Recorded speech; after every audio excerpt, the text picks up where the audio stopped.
All right, so, and in the book, I talk about how my book launches are family reunions, so I kind of wanted to acknowledge all of the big families that are here tonight. And so the book is dedicated to Helen Wong. So Helen, let me just get this going before this should be showing.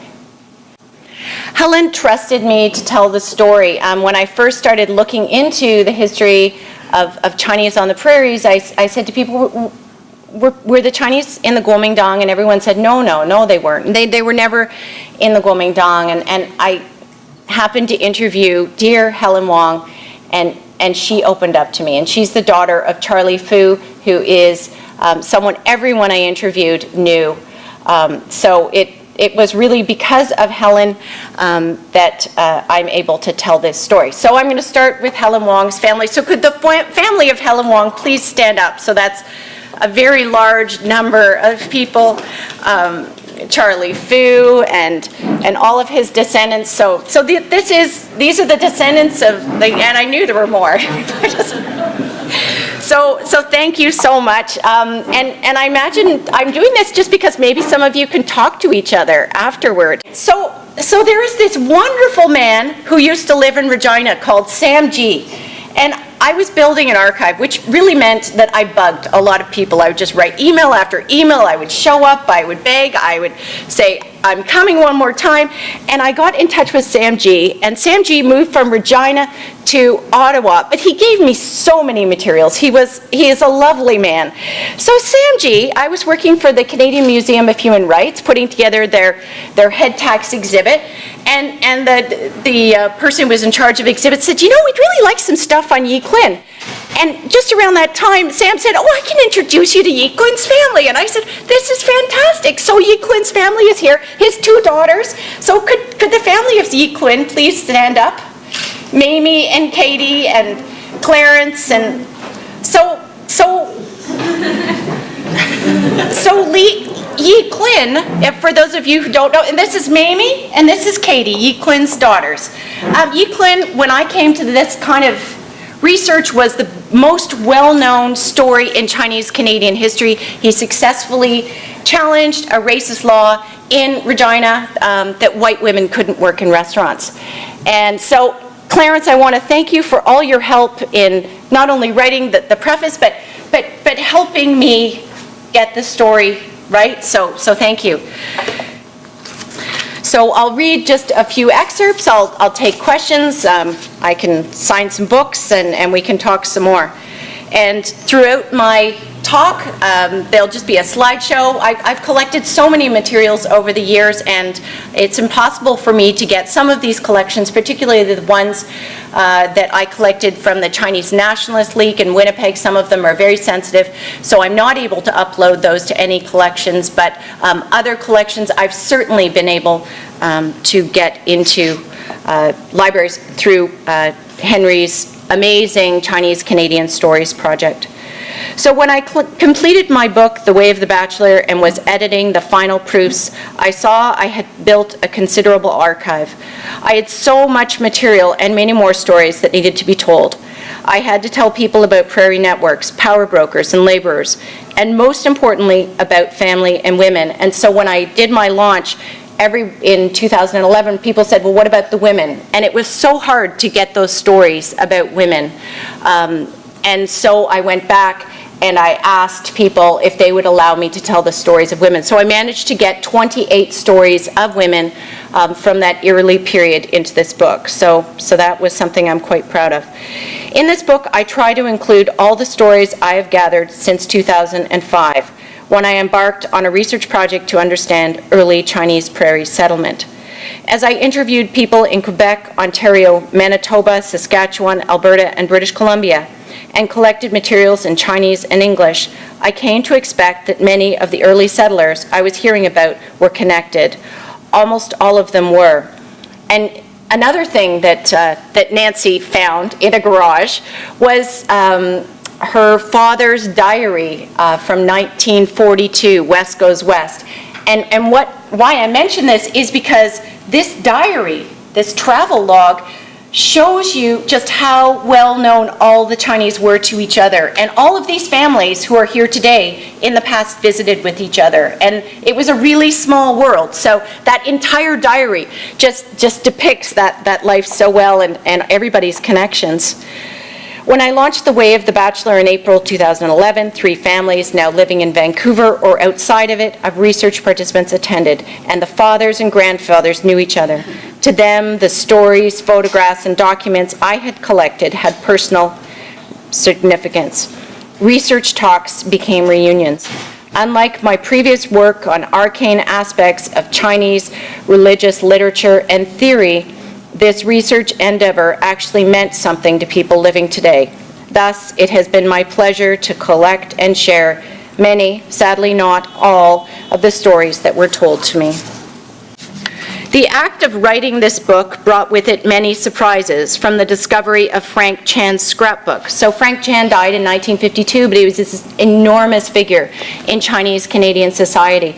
And I found his scrapbook in the Winnipeg Chinese United Church, just on a bookshelf. My method is really quite unsophisticated. I just go into buildings and I start saying, can I photograph this? Can I photograph this? And I just gather material, and then I try to find patterns and names, and so that's what I was doing with Frank Chan's scrapbook. But it was an enormously helpful resource, along with the Ma Seung family collection and the Quongying archives that I found. And then I found a mysterious, and so I always now, when I go into a clan association building or I go into a clubhouse, I would say, hey, are there any photographs nailed behind other photographs, or are there any secret documents? And more often than not, there are. And so they love showing them to me, and then they usually give me permission. And so I found this 1917 photograph in the Chinese Dramatic Clubhouse. And then I heard that there was a similar photograph in the Edmonton Chinese Dramatic Clubhouse, and they were connected because they both helped the Chinese Nationalists smuggle arms to China, and they had a little framed sort of acknowledgement from Sun Yat-sen's official bureau acknowledging that contribution. So there were all of these amazing things. And then another thing that I'm very, very excited about is we found the earliest picture of a Chinese dramatic troupe on the prairies from 1906. And that had been miscatalogued as indigenous peoples in a museum. So that was another amazing thing, and so that's in the book too. 6 years after I first learned about Esterhazy's Happy Young, I came to realize that although he had spent 30 years in small-town Saskatchewan, he cultivated brokerage relations far beyond it. Helen Wong, and I told you about this, daughter of Charlie Fu, recounted to me how close friend Happy had given her a stuffed toy puppy when her first son was born almost 65 years ago. Helen's granddaughter now had that cherished toy, appropriately named Happy. Ma Seung's youngest son, Jacques, contacted me as I prepared to launch my previous book, offering interviews and hundreds of documents and photos that helped me piece together the entire Prairie network.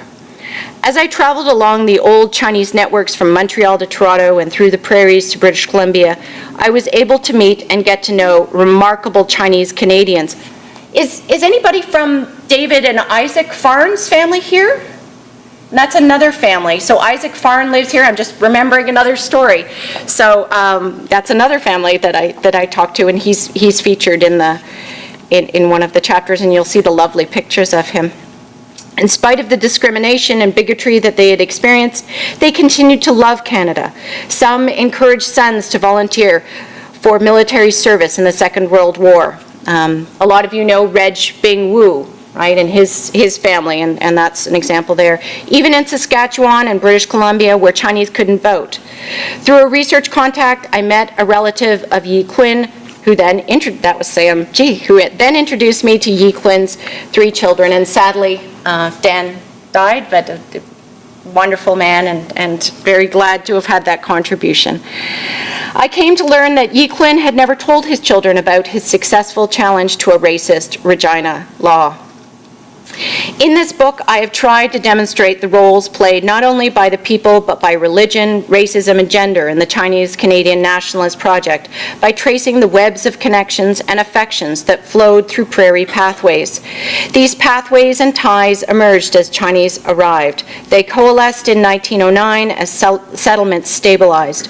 They buzzed with energy when the last dynasty ended in 1911, and nationalist clubhouses dotted the globe in its wake. From the 1910s to the 1940s, nationalist clubhouses facilitated the flow of donations to save China. And while nationalism was led by economic need, it was anchored by human passion. Although the nationalist dream of a modern China ended in 1950, the embers of nationalist affect, preserved in stories, song, poetry, and performances, still glowed almost 60 years later. And that's something I really focused on, were these songs that I found. In Frank Chan's scrapbook, he had a laundryman song, he had nationalist anthems, and he had poems that had been dedicated to him. And he would come to Vancouver, and he would take a sort of a guest role in the Chinese dramatic opera. And then when he would go back to China, they would write poems about him. So I translated one. And what I was trying to show here is that the stereotypes of early Chinese Canadians are just that, stereotypes. And these were enormously sophisticated, well-educated men who would recite poetry, who would read poetry, who kept a copy of Confucius's 4 books. It was amazingly eye-opening just to really linger over these materials.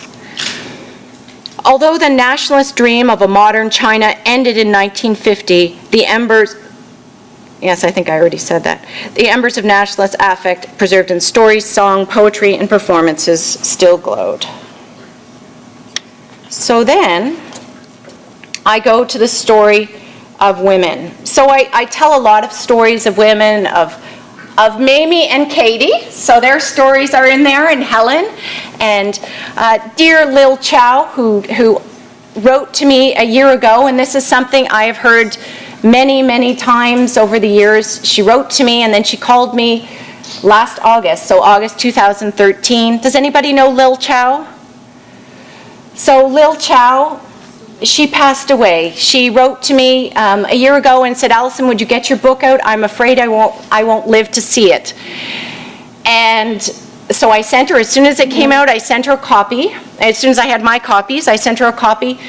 And I went to my office about 2 weeks after I had sent her the book, and I had a check for I didn't ask her for any money. It was part of the deal that if you gave me an interview, I gave you a book.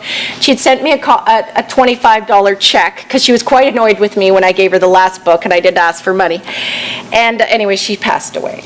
So that's been another part of this. You become part of these people's lives, and you really try to get the book out so these people can have the story. And I'm getting emotional. Okay, so and the other thing I really tried to do is a lot of these women were unknown creatures in their not creatures, but people in their families' lives. And so one of the amazing things that we were able to do with this money and these projects, the Chinese Canadian Stories Project, was to have ways to discover and to get more materials, and so families would be extremely helpful. And because of Henry's Chinese Canadian Stories Project, this happened from coast to coast. And you're going to see in the next decade an enormous volume of stories about Chinese Canadians in Newfoundland, and in Nova Scotia, and in Quebec, and all parts of the country. And this is one is amazing because we found, through teamwork, we discovered this coin sword, and you are welcome to go and look at it afterward.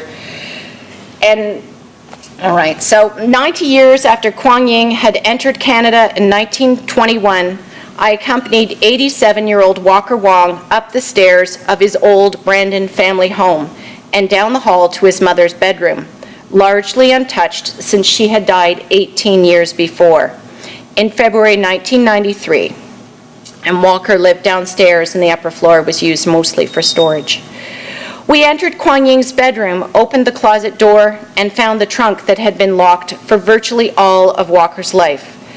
We unlocked the trunk, lifted out a rectangular silver box, and opened it.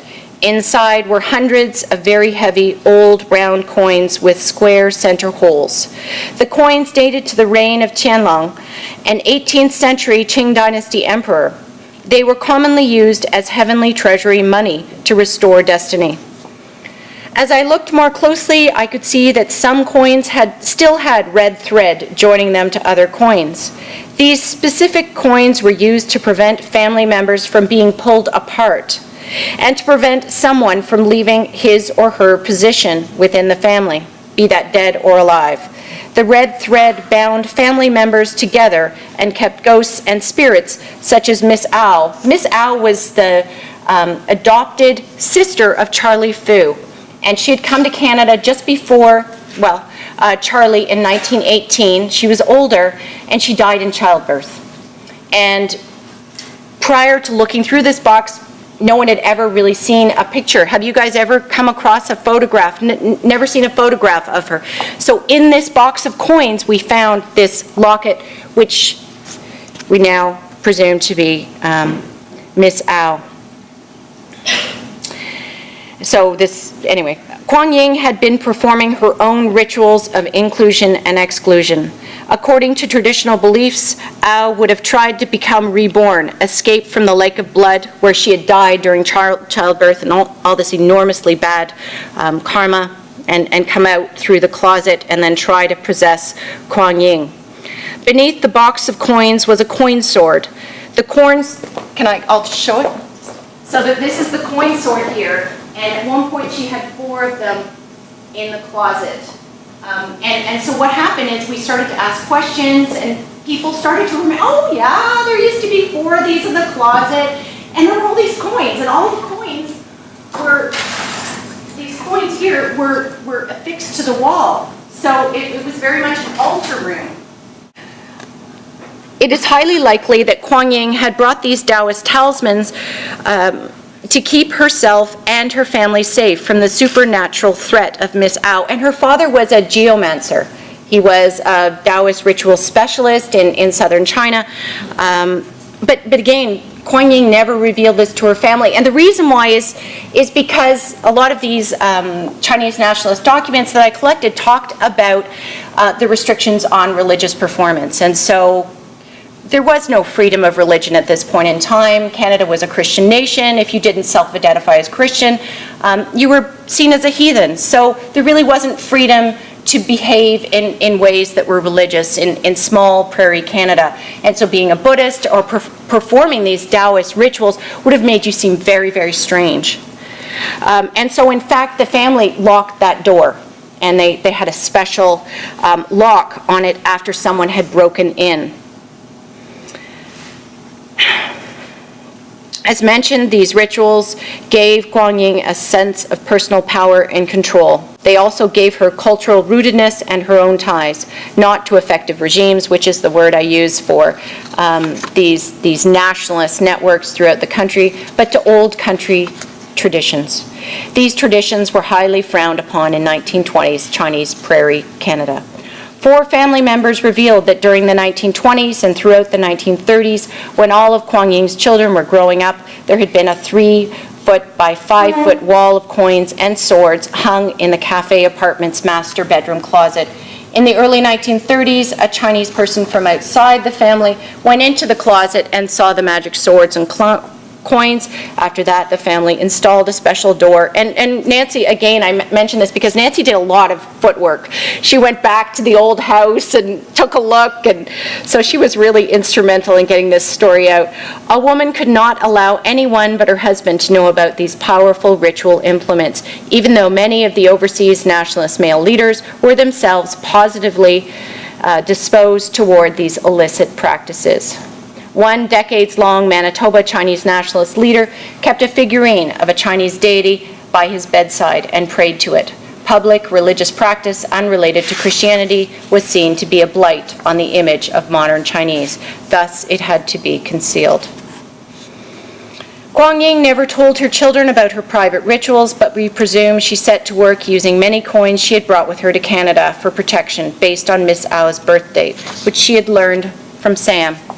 Ms. Au would have recognized and been attracted to the early image of herself in the locket and to Sam's daguerreotype plate kept in the box, but the magic coins and swords, which were often dipped in blood for extra power, would have bound her spirit. Quongying was now married to her husband and was indebted to Miss Au. The coins repaid her debt and kept Au from harming Quongying and the family.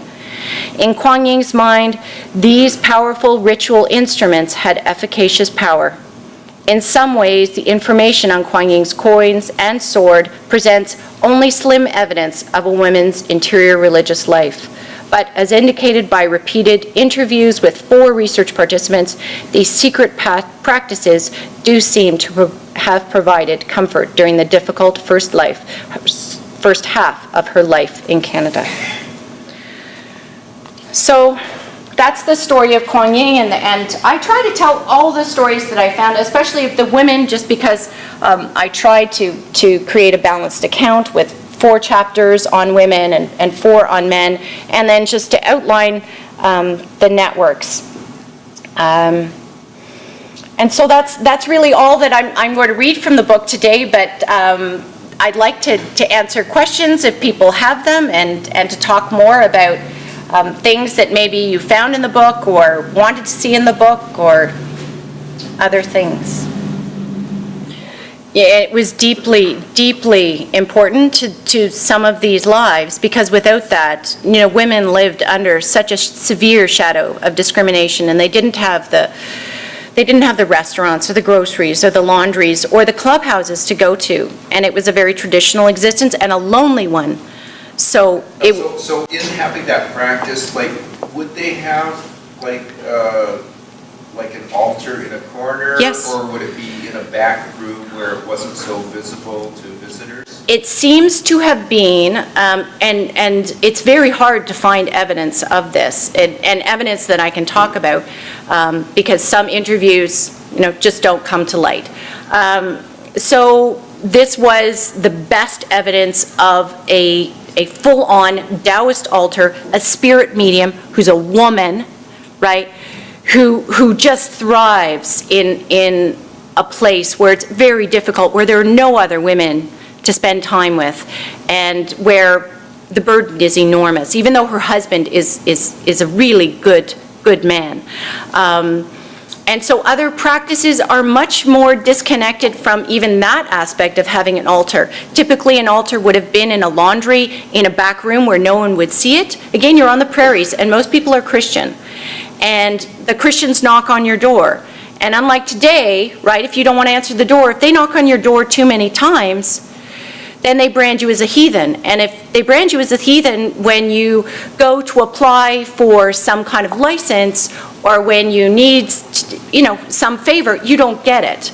So really, religious identification was essential.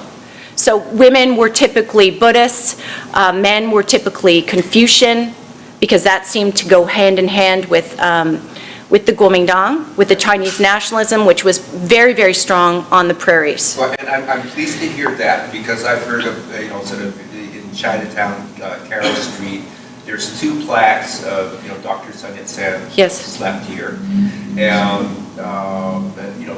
the stories about, well, he was coming to raise funds, or there was arms that were stored or hidden, and so I hadn't heard that part about. Now you're saying it's a big Prairie support for that. Enormous. So he must have done his sort of tour across through Canada. Well, and maybe related to your first show and tell map, it showed such a density of dots, in that sort of Prairie area. Looks like maybe right up to Edmonton area. And was that sort of a proportional map, that there was a big that's Henry's map, so I can't, that's his research. But you would know the that you gave. proportionality, yeah. So it's 112 sites in Saskatchewan, roughly equivalent to settlement sites in British Columbia. And interestingly, when you think about institutionalized racism, very similar experiences of institutionalized racism, even though Chinese aren't living in Chinatowns. But very much what epitomizes the Chinese experience in Saskatchewan is everyone thinks about Moose Jaw oh, you got to look at Moose Jaw. You won't find anything else except Moose Jaw. Well, nobody lived in Moose Jaw for very long, or didn't have a great situation in Moose Jaw, so they moved out. And so, sorry, I'm Yes. blanking. And Sun Yat-sen, there was a cult, in my first book, The Way of the Bachelor, I talk about the cult of Sun Yat-sen.